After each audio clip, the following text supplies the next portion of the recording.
મારી મમ્મીને અમે 31 તારીખે લાયા હતા અને મારા મધર જ થાય છે.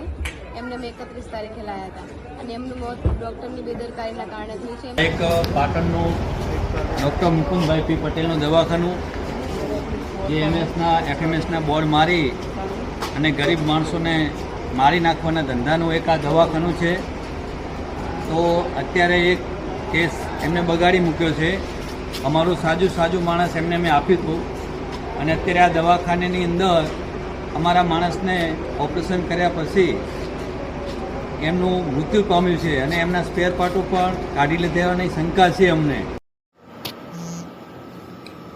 પાટણની શ્યામ હોસ્પિટલ ખાતે ડોક્ટરની બેદરકારીને કારણે દર્દીનું મોત થયું હોવાના પરિવારજનોના આક્ષેપ. દર્દીને સારણગાંઠના ઓપરેશન અર્થે પાટણની શ્યામ હોસ્પિટલ ડોક્ટર મુકુંદ પટેલના ત્યાં દર્દીને લાવેલા, જ્યાં ડોક્ટરની બેદરકારીને લઈ દર્દીનું મોત થયું હોવાનું સામે આવ્યું છે. દર્દીના ઓપરેશન પછી દર્દીને ઇન્ફેક્શન થયું હોવાનું ડોક્ટર મુકુંદ પટેલે કહ્યું. ત્યારબાદ દર્દીના વિઝિટમાં ડોક્ટર મુકુંદ પટેલ આવ્યા જ નથી. તેમજ દર્દીને જોઈતી સારવાર આપવામાં ન આવવા મૃતક રમીલાબેન રાધનપુરના રહેવાસી છે તેમની પુત્રી કાજલબેન સાધુએ આક્ષેપ કર્યા છે. આયુષ્માન કાર્ડમાં ડોક્ટર ગેરંટી લેવાની ના પાડી, પ્રાઇવેટ રીતે દવા કરાવશું તો ગેરંટી લઉં તેવું ડોક્ટર મુકુંદ પટેલ બોલ્યા હોવાનો પણ આક્ષેપ પરિવારજનો દ્વારા કરાયો છે.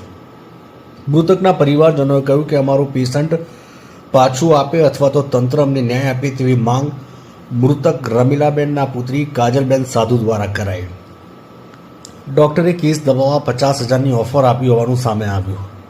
દર્દીના સગાએ જણાવ્યું કે ડોક્ટર મુકુંદ પટેલે આ કેસમાં આગળ નહીં વધો તો 50,000ની ઓફર આપી હોવાનો આક્ષેપ કરાઈ રહ્યો છે. સરકારશ્રી દ્વારા ચાલતા આયુષ્માન કાર્ડમાં દર્દીની દવા ઓપરેશનની કયા બાદ પૈસા પડાવતા ડોક્ટરે પોતાની મનમાની ચલાવતા પાટણની શ્યામ હોસ્પિટલમાં તંત્ર દ્વારા તપાસ ક્યારે? આવા તબીબી ડોક્ટર સામે કાયદાકીય રીતે ન્યાય મેળવવા પરિવારજનોએ તંત્ર જોડે ન્યાયની માંગણી કરી છે. રિપોર્ટર નાથાલાલ ઠાકોર, પાટણ. મારી મમ્મીને અમે 31 તારીખે લાયા હતા અને મારા મધર જ થાય છે. એમને અમે 31 તારીખે લાયા હતા અને એમનું મોત ડૉક્ટરની બેદરકારીના કારણે થયું છે. એમને સારણગાંઠનું ઓપરેશન કરાવ્યું હતું તો એમાં ડૉક્ટરની બેદરકારીના કારણે એમનું મોત થયું.